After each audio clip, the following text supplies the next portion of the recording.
Hello বন্ধুরা, আসসালামু আলাইকুম। কেমন আছেন আপনারা সবাই? আশা করি ভালো আছেন, সুস্থ আছেন সবাই সবার পরিবার পরিজনকে নিয়ে। আই হোক আলহামদুলিল্লাহ, আল্লাহর অশেষ রহমতে আমিও ভালো আছি বন্ধুরা। প্রতিদিনের মতো শুরু করলাম সকাল 7টা থেকে আপনাদের মাঝে। সকালবেলা উঠেছি একটু আগে, ইমানি ফজরেও উঠেছে, নামাজ পড়ে রিভাইজ দিচ্ছিল, যেহেতু প্রি মেডিকেল আছে, উদ্ভাসে পরীক্ষা, প্রতিদিনই ইদানিং পরীক্ষা হচ্ছে, তো সেই জন্য ও ফজরের নামাজ পড়ে রিভাইজ দিচ্ছিল পড়াগুলা। আর আমি উঠেই আর কি সকালে একটু এসবগুলের এক চা চামচ 1 গ্লাস পানিতে এসবগুলের ভুসি ভিজিয়ে রেখেছিলাম, সেটা আর কি খেয়ে নিলাম গ্যাস্ট্রিকের ওষুধ দিয়ে। ইদানিং মেরুদণ্ডর ব্যথা প্রচণ্ড আবার শুরু হয়ে গেছে বন্ধুরা, সেই জন্য আর কি সকালবেলা খালি পেটে গ্যাস্ট্রিকের ওষুধ খেয়ে তারপরে কিন্তু ভরা পেটে নাস্তা খেয়ে ভরা পেটে ব্যথার ওষুধ খাওয়ার লাগে।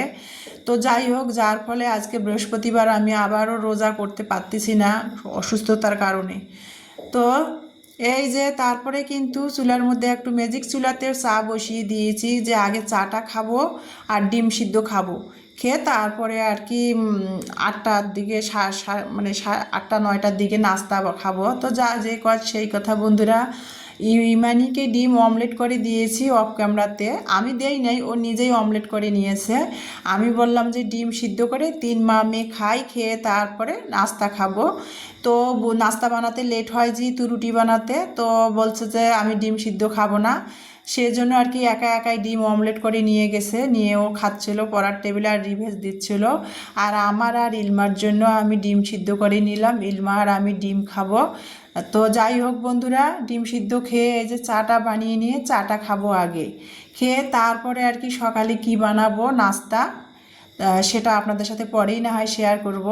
তো এই যে আগে চা ছেঁকে নিলাম কাপে, ডিম সিদ্ধ ডিম অমলেট, 3 মা মেয়ে, কেউ ডিম সিদ্ধ কেউ ডিম অমলেট খেয়ে তারপরে আর কি সকালে কি নাস্তা বানাবো। মেয়েরা তো পড়তেছে, সকালবেলা একটু চাটা খেলে হয় কি শরীরটা আর কি অনেকটা সতেজ লাগে, মানে ক্লান্তটা দূর হয়ে যায় আর কি, যার ফলে আর কি সকালবেলা উঠে আগে একটু মানে যেদিন নাস্তা খাওয়ার পর চা খাই সেদিন তো খাই, আর যেদিন হালকা পাতলা কোনো কিছু খেয়ে আগে চা খেয়ে নেই, নিয়ে তারপরে বাকি কাজ সংসারের করা শুরু করে দেই। তো সেটাই করলাম বন্ধুরা। তারপরে এই যে ম্যাজিক চুলাতে একটু পানি গরমে দিয়েছি আর কি, পানি গরমে দিয়েছি। ইমানি রেডি হচ্ছিল, রিভেজ দেওয়া শেষ, এখন বাজে 9টা, ওরা 9:30টায় স্কুল মানে ইলমা যাবে স্কুলে, ইমানি উদ্ভাসে যাবে। তো সেই জন্য আর কি এখন 9টা বাজে নাস্তা বানাতে আসলাম। এই যে পানি গরম করে নিয়েছি, আর এটা খোলা আটা, দোকানদার বলেছিল আটাটা ভালো হবে কিনা জানি না, গ্যারান্টি দিতে পারবো না এই কথা বলেছিল।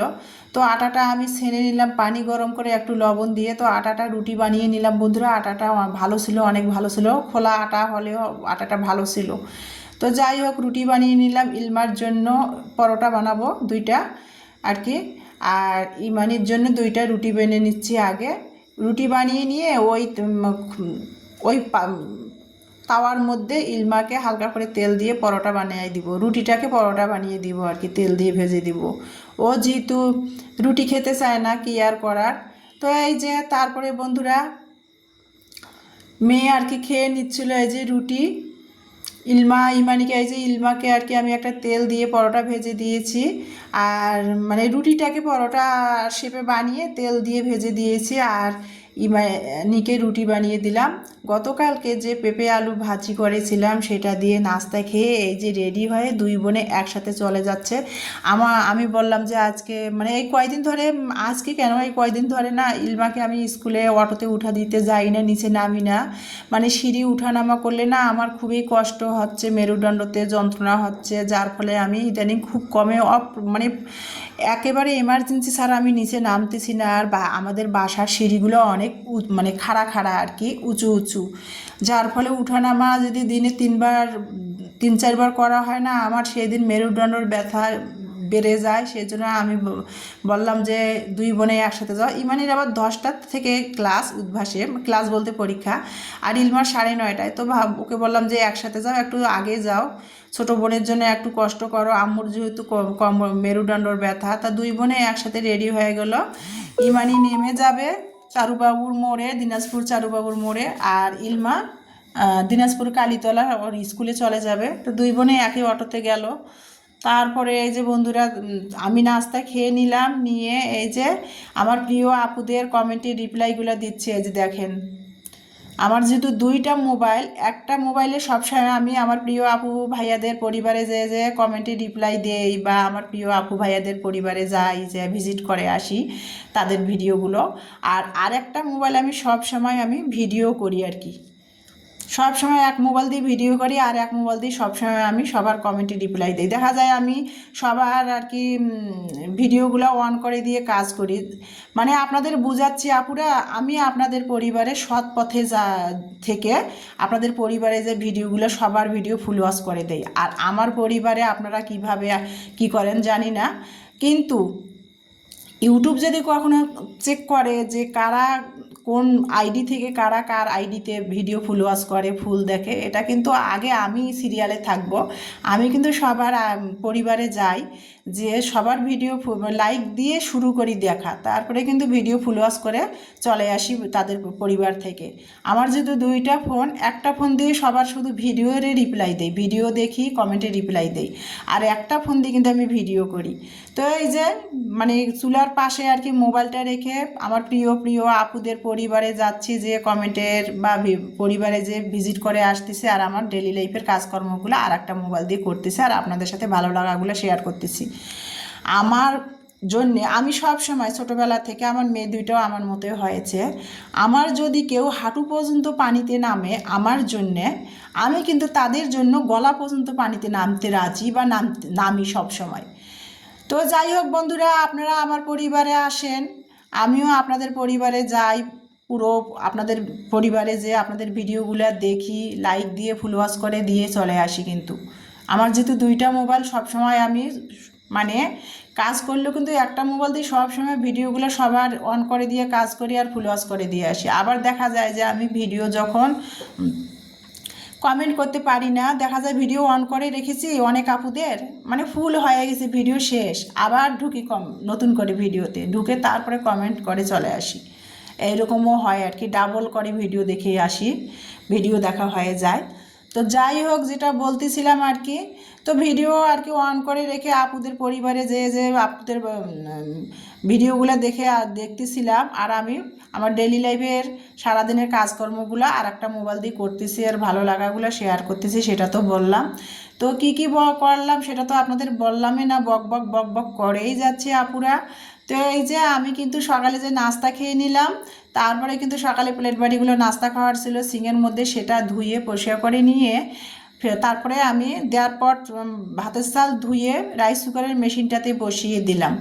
তারপরে এখানে কিন্তু ফ্রিজ থেকে ঝিঙে বের করলাম, ঝিঙে দিয়ে ভাবলাম যে রুই মাছ রান্না করব। তো ফ্রিজ থেকে রুই মাছের একটা পোটলা বের করলাম, দেখি যে এটার মধ্যে পানি দিয়ে দেখি যে এটার মধ্যে খালি মাথা আর লেঞ্জা আছে। তো কি আর করার, আর বের করবো না, যেটা আছে সেটাই রান্না করব। এই যে পানি দিয়ে ভিজায় রাখলাম, বরফটা ছেড়ে গেলে লবণ দিয়ে এটা কিন্তু আমি ধুয়ে নিব, ধুয়ে তারপরে আর কি রান্না করব। তো কিভাবে কি করব সেটা আপনাদের সাথে তো শেয়ারই করতেছি। তো যাই হোক, মাছটা আর কি মাছের লেঞ্জা মাথা যেটা প্যাকেটে ছিল বের করছি, সেটাই থাক, আর ফ্রিজ খুলবো না। তো এই যে তারপরে সোফার তলে গামলা করে আলু রেখে দিয়েছি, তো সেটা আর কি আলু বের করলাম, আর ঝিঙে দিয়ে আর কি আলু দিয়ে ঝিঙে দিয়ে মাছের একটু ঝোল করব বন্ধুরা। তো সামনের রুমে আবার ভাড়া বাসা চাইলেও মনের মতো করে কিন্তু সব কিছু শখ থাকলেও কিন্তু মনের মতো করে সাজা সম্ভব না। সোফার তলে গামলায় করে ঝুড়িতে করে আলু রেখে রেখে দেই। তো এই যে সামনের রুম থেকে আলু নিয়ে আসলাম, আর ফ্রিজ থেকে ঝিঙে বের করলাম, ঝিঙে দিয়ে আলু রান্না করব মাছের সাথে, রুই মাছের সাথে। তো সেটাই এখন কেটে বেছে নিব। আর এই যে ঝিঙের গায়ে না ধারালো ধারালো যেগুলো শির থাকে না, সেগুলো কিন্তু আমি ছুরি দিয়ে ছেঁচে ফেলে দিয়ে তারপরে ঝিঙেটা আমি ধুয়ে খোসাগুলো ছিলে নেই, নিয়ে তারপরে আর কি রান্না করি ঝিঙে। আমি যে কোনো কিছু কিছু তরকারি আমি কিন্তু কাটার আগে ধুয়ে তারপরে কেটে নেই, আর কিছু কিছু তরকারি কেটে ধুই আর কি, যেমন ঝিঙে চিচিঙ্গা এগুলো কিন্তু আমি কাটার আগে ধুয়ে নেই। তো ঝিঙেটা কেটে তারপরে আমি এই যে মাছগুলো লবণ দিয়ে মেখে অফ ক্যামেরাতে, তারপরে লবণ হলুদ মরিচ মেখে ফ্রাই প্যানে তেল দিয়ে চুলার মধ্যে তেল গরম করে মাছগুলো ভেজে নিয়ে, কিন্তু এখন আমি এই যে রেগুলার যে মশলাগুলো দিই সেগুলোই দিচ্ছিলাম, দিয়ে আর কি ওই কড়াইতে আমি মশলাগুলো কষিয়ে ঝিঙেটা কষিয়ে নিব। মাছ তো ভেজে তুলে রেখে দিলাম। তো যাই হোক বন্ধুরা, যেটা বলতেছিলাম, আমি কিন্তু মানে সবসময় ঝিঙে রান্না করলে না, ঝিঙের খোসাটা কিন্তু কখনোই ফেলি না।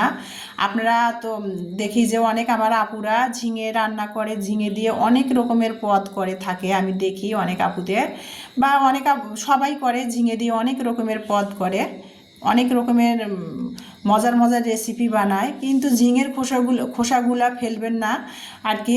ঝিঙের খোসাগুলাও একটা কিন্তু আইটেম করা যায়, যেটা হলো মুখরোচক ভর্তা।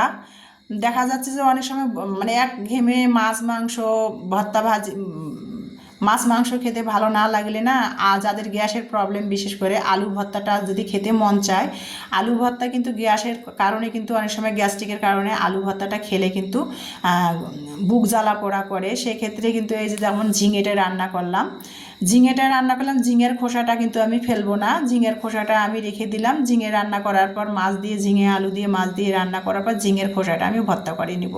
আমি কিন্তু সবসময় সেটাই করি। পটলের খোসা, ঝিঙের খোসা, তারপরে চিচিঙ্গার খোসা, এগুলো কিন্তু কখনোই ফেলি না, এগুলো কিন্তু ভর্তা বানাই। ভর্তাগুলো আর কি মুখরোচক একটা খাবার হয়, ওটাও একটা আইটেম হয়, সুন্দর খাওয়া যায় আর কি। তো সেটাই করবো বন্ধুরা। আজকেও ঝিঙে রান্না করতেছি আলু দিয়ে মাছ দিয়ে, আর ঝিঙের খোসাটা ভর্তা বানাবো। তো এই যে ঝিঙেটা আমি কষিয়ে নিলাম, মশলা কষিয়ে ঝিঙেটা কষিয়ে নিলাম। ঝিঙেটা দেখেন, মানে ঝিঙের গায়ে যে কাঁচা পানিটা ছিল সেটা পুরো শুকে গেল। যাওয়ার পর তারপরে ম্যাজিক চুলাতে আমি একটু পানি গরমে দিয়েছি। আমি আবার ঝিঙের মধ্যে সময় থাকলে আর ঝিঙের মধ্যে, চাল কুমড়োর মধ্যে, আর চিচিঙ্গা রান্না করলে, এগুলো এই ধরনের তরকারিগুলো রান্না করলে না, আমি গরম পানিটা দিয়ে থাকি। এমনিতেও কিন্তু তরকারির মধ্যে গরম পানি দিলে আর কি, তরকারি কষিয়ে গরম পানিটা যদি দেওয়া হয় না, তরকারিটা ভালো হয়, তাড়াতাড়ি রান্নাও হয়ে যায়, সেই তরকারিটার টেস্টও আলাদা হয়। তো যাই হোক, আমি আমার স্টাইলে কিভাবে রান্না করতেছি সেটাই আর কি আপনাদের সাথে শেয়ার করতেছি। আমার আপুরা অনেক সুন্দর সুন্দর রাঁধতে পারে, আমি আর কি কাকে জ্ঞান দিব, আমি অতটাও পাকা বাবুচ্ছি না, রাঁধুনি না। তো এই যে ঝিঙে দিয়ে মাছ দিয়ে রান্না করলাম। নামাবার আগে কিন্তু আমি একটু ভাজা জিরার গুঁড়া দিয়ে ঝিঙের তরকারিটা, ঝিঙে আলু রুই মাছের তরকারিটা নামিয়ে নিব।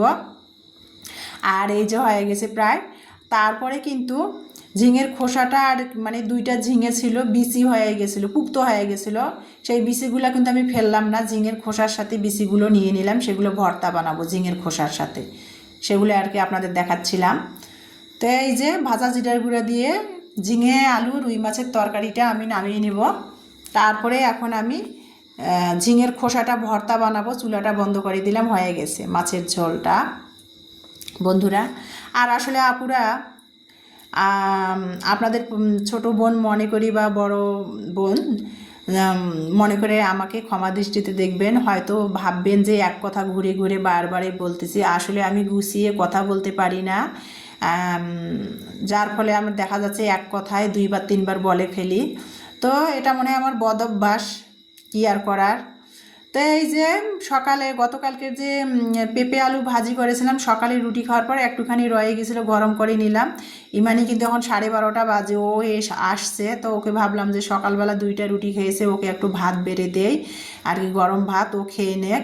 তাই এই যে আমি আর কি পরে খাবো, তো রান্না করে নিলাম, ইমানিকে খেতে দিচ্ছে যে ইমানি খাক ঝিঙের তরকারি আর ওই যে পেঁপে আলুর ভাজি ছিল সেটা দিয়ে, আর আমি পরে খাবো আর কি। তো এই যে ওকে আগে খাবার বেড়ে দিলাম, আর ইলমা তো স্কুলে আছে, তো ইমানিকে খাবার বেড়ে দিলাম, দিয়ে এখন আমি এই যে ঝিঙের খোসাটা ভর্তা বানিয়ে আমি ভাত খাবো। তো আর ভর্তা তো আমি খুবই মানে ভর্তা ছানা কম বেশি, আমি কেন, সবাই কম বেশি ভর্তা ছানা আর কি পছন্দ করে। ভর্তা ছানাগুলো তো হলো মুখরোচক একটা খাবার আমি মনে করি। তো যাই হোক, এই যে ঝিঙেটা রান্না করে নামিয়ে ইমানিকে খেতে দিলাম।